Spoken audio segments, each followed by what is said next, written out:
Está começando agora mais um programa Psiquiatria Sem Fronteiras de um canal nosso do YouTube.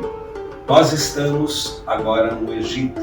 O tema de hoje são rituais egípcios.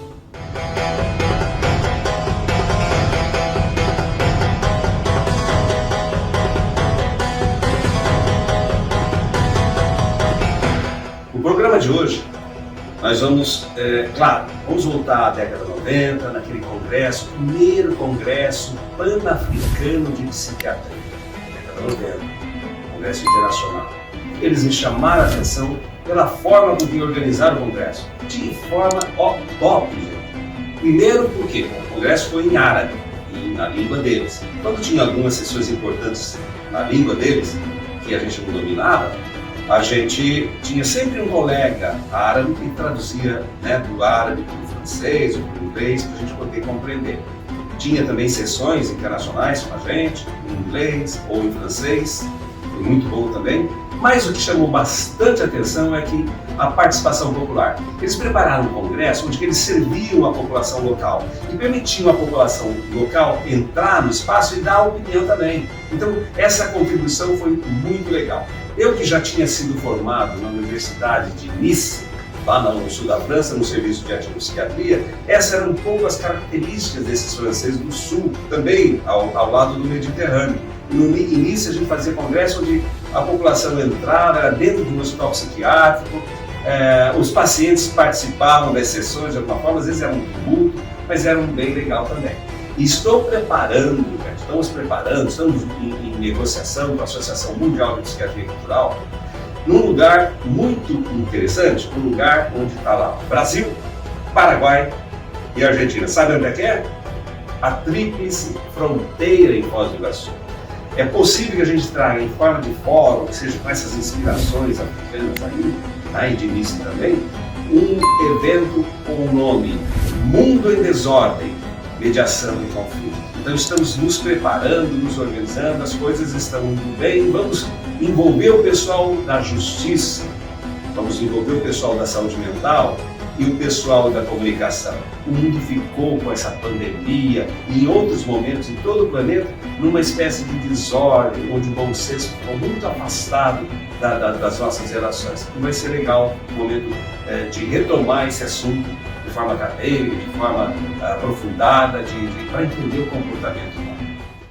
Nós estamos agora aqui numa sessão pública, onde uma socióloga fala sobre os curandeiros. A sala tem um público egípcio, ela está fazendo em árabe a emissão e, gentilmente, nosso secretário, esse senhor, colocou uma senhora para traduzir para a gente.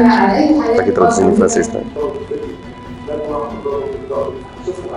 Nós vamos mostrar agora um filme sobre esse assunto.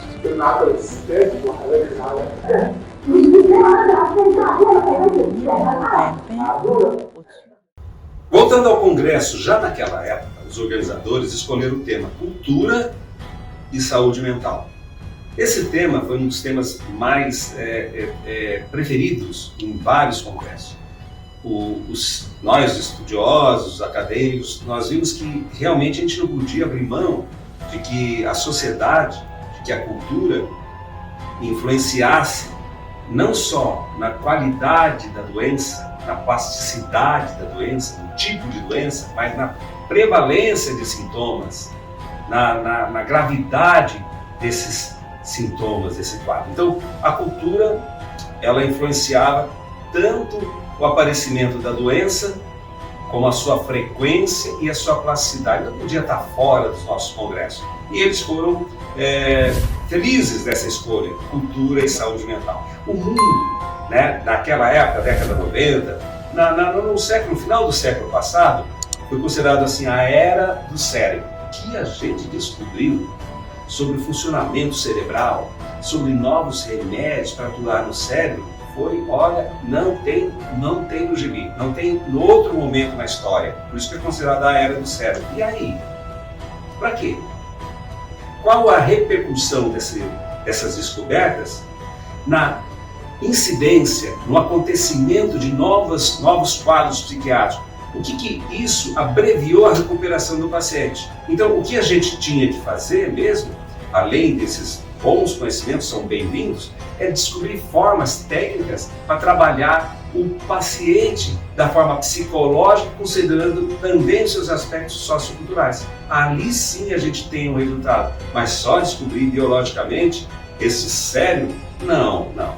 Mas não há dúvida, né, gente? Nós vivemos num mundo policultural. Mesmo num país enorme como o Brasil, a gente tem pessoas que vêm do Rio Grande do Sul, da Paraíba, a gente tem pessoas que se mobilizam no próprio cenário nacional e pessoas que vieram de fora também. Então, o mundo, o planeta inteiro hoje, sempre tem alguém que veio de fora. Eu achei interessante, no Canadá, parece que 50% da população canadense com psiquiatria sem fronteiras também esteve lá, né, em Montreal, Quebec e outras cidades da língua inglesa também. Nossa, como tinham estrangeiros, como metade da população. E uma prova de que nós vivemos num mundo policultural está aqui, guardei para vocês. Vamos pegar uma situação que todos conhecem, a morte da princesa Diana. Ela é uma princesa inglesa. O namorado dela, o playboy, ele era egípcio. Ela sofreu um acidente num túnel na França. E o carro que ela estava lá, o motorista devidamente conduzindo o carro, era um carro alemão. O motor daquele carro alemão era holandês. E ela quem dirigia aquele carro era um motorista belga. E ele estava embriagado, provavelmente, com um uísque escocês. E foi seguido por paparazzis italianos. E quando foi socorrido no hospital, quem socorreu foi o médico brasileiro. Usando esse drama em forma de chacota, mas nós vivemos ou não vivemos no mundo policultural?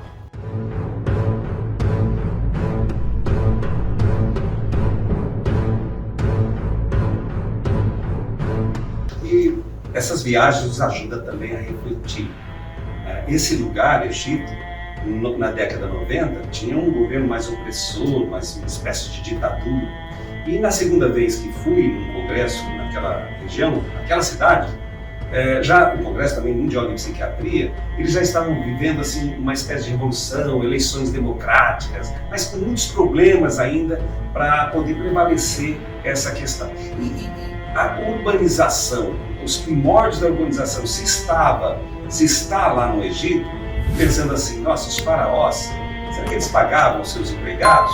Sim, pagavam, eles eram pagos. Muitos eram escravos.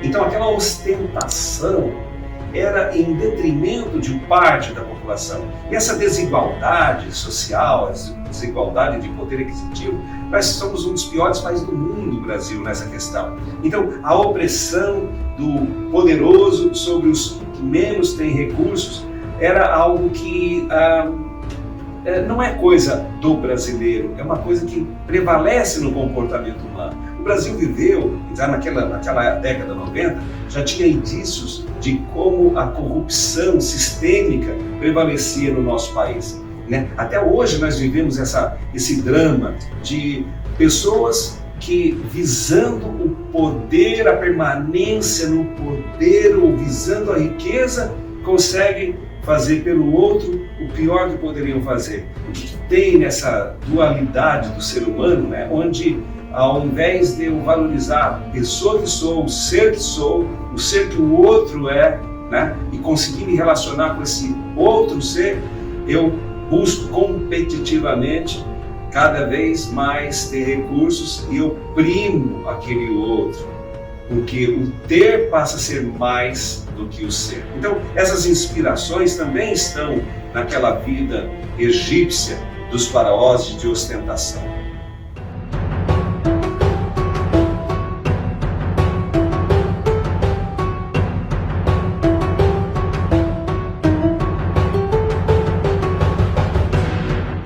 Programa Psiquiatria Sem Fronteira. Quem está chegando agora, nós estamos falando sobre os rituais egípcios.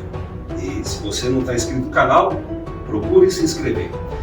Brasil, acho que tem mal uns 500 anos de vida, aí, pouco mais de 500 anos de vida. Egito, mais de 5 mil anos de vida.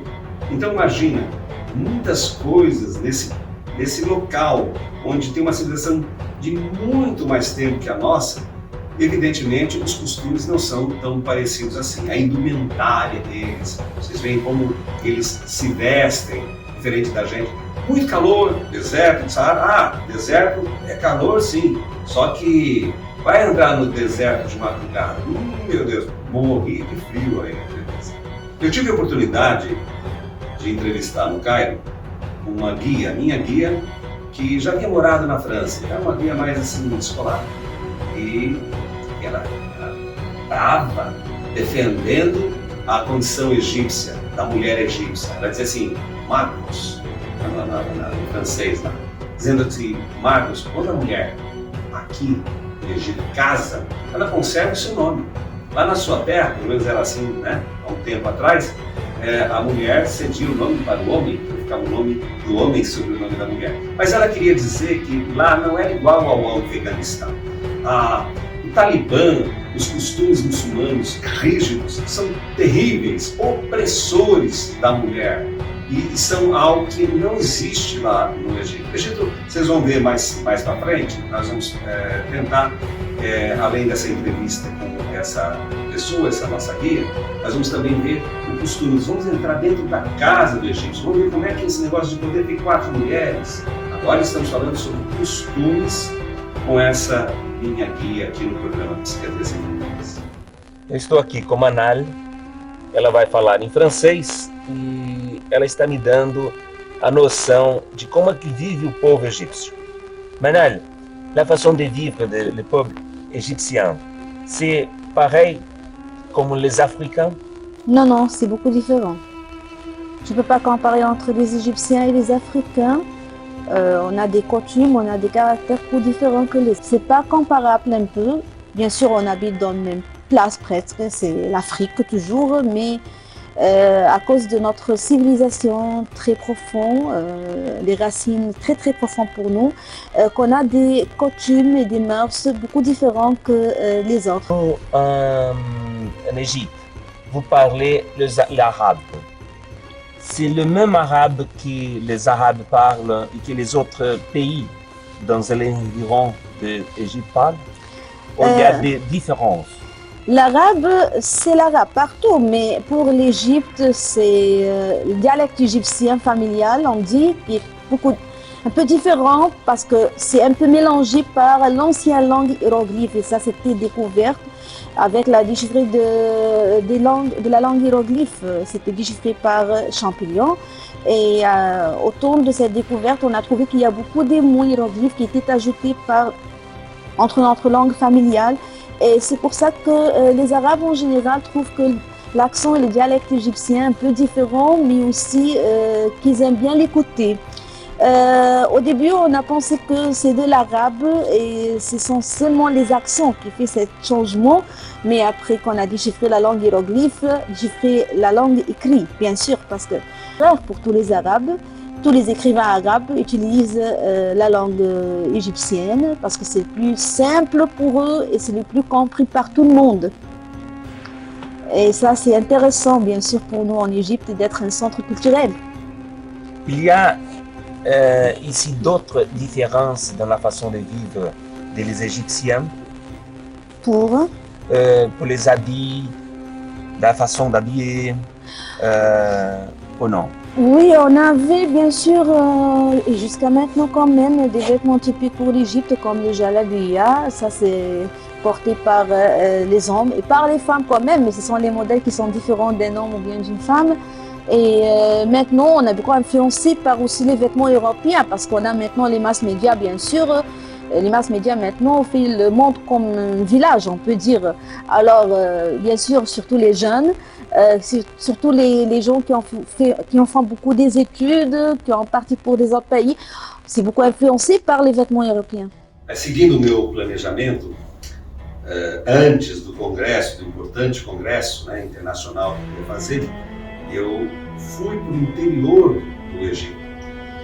sempre à beira do Nilo, que é só no oásis que tem, né, população próprio, ao redor do próprio rio e na beira dos oceanos, né, do mar Mediterrâneo e do mar Vermelho.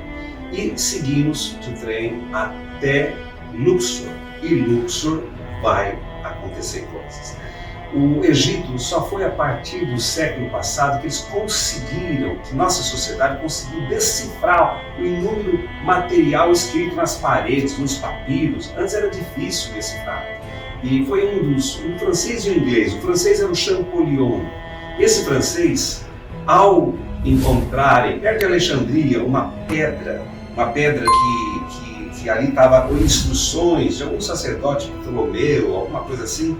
E essa pedra é a pedra mais famosa do mundo, é considerada assim a pedra mais famosa do mundo, chamada Pedra de Roseta. Roseta é a região perto de Alexandria onde ela foi encontrada. E ali estava assim, o mesmo texto estava em 3 idiomas, um hierógrafo, esse que era nosso desafio entender o hierógrafo, aquelas formas de escrever pictográficas, né, dos egípcios, eles escreviam de uma forma onde que tinham desenhinhos, né? E esse eram os hieróglifos. Outra linguagem, o mesmo texto, era chamado Demócrito, é uma língua antiga, né, daquela região. E a terceira língua era em grego também, grego antigo. Então, os estudiosos da linguística conseguiram chegar num consenso e decifraram que hoje nós chamamos até de uma ciência, de uma disciplina, né, que é a egipciologia, que é a ciência que estuda todo esse legado deixado pelos antigos egípcios, desses 5.000, 10.000 anos de registros da presença humana naquela região.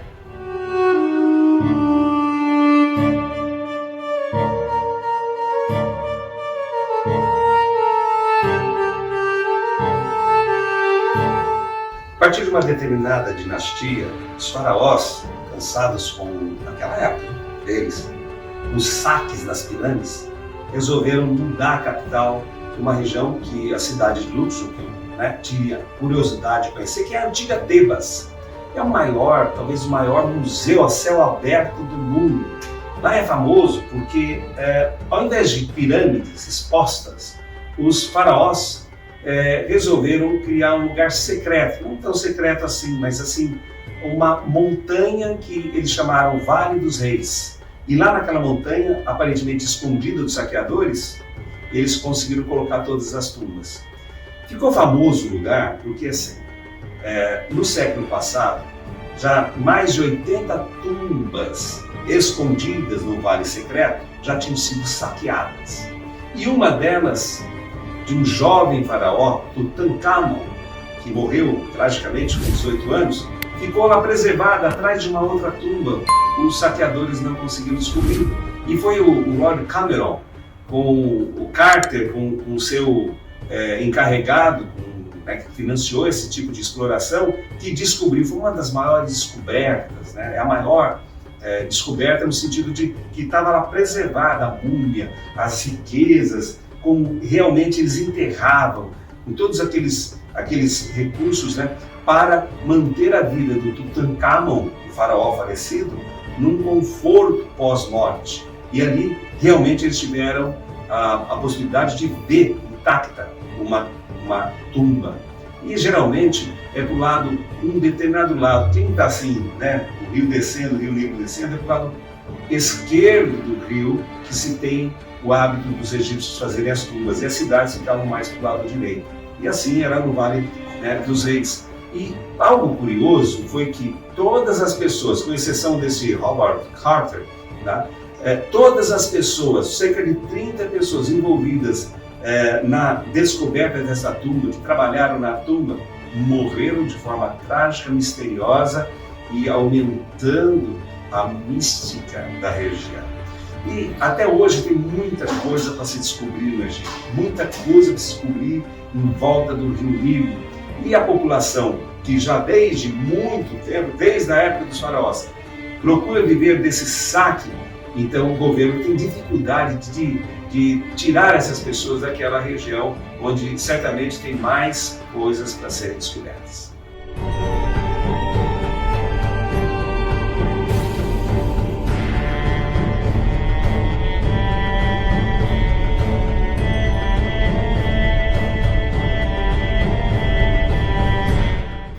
Lá em Luxor eu tive mais oportunidade de conhecer o islamismo. O islamismo é atribuído a Maomé. Maomé foi considerado um dos últimos profetas. É uma religião relativamente nova, perto das outras que existiam, o judaísmo, o cristianismo. Né?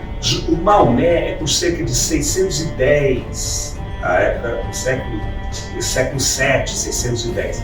E Maomé escreveu muitas coisas, e esse livro onde retrata a Bíblia dos muçulmanos é chamado de Corão, Alcorão.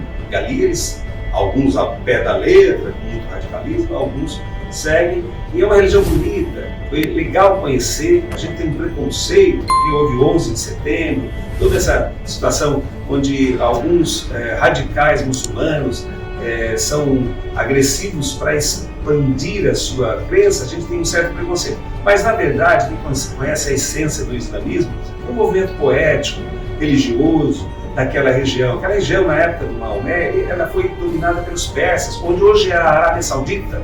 E esse movimento é um movimento muito cultural, recobra muitos costumes deles. Então, nós vamos, aqui no programa Disciplina Sem Fronteiras, contar com a colaboração desses muçulmanos que gentilmente abriram as suas portas para mim e ver como é que é esse negócio da religião deles, né? O que tem de diferença nessa religião deles, que eles são bastante ligados a ela. E para vocês terem uma relação onde algumas religiões existiam muitos deuses. Então, no próprio Egito, lá do faraó, existia um momento que se tentava valorizar apenas um deus. Tem vários deuses, mas tem um que é o maior, que é o mais importante. Então, teve na época do Egito essa unificação, essa valorização do deus Sol, ou um outro deus, a deus Lua. E na época do cristianismo, também Jesus enfrentou uma série de outros deuses. Então, tinham templos com pessoas adorando uma série de outros deuses, e o cristianismo também, então, seria uma espécie de movimento para um Deus único, Jesus, o grande Deus. O judaísmo também faz isso, e o islamismo não é muito diferente dessa colocação de que um Deus poderia ser a melhor religião e um Deus seria o verdadeiro.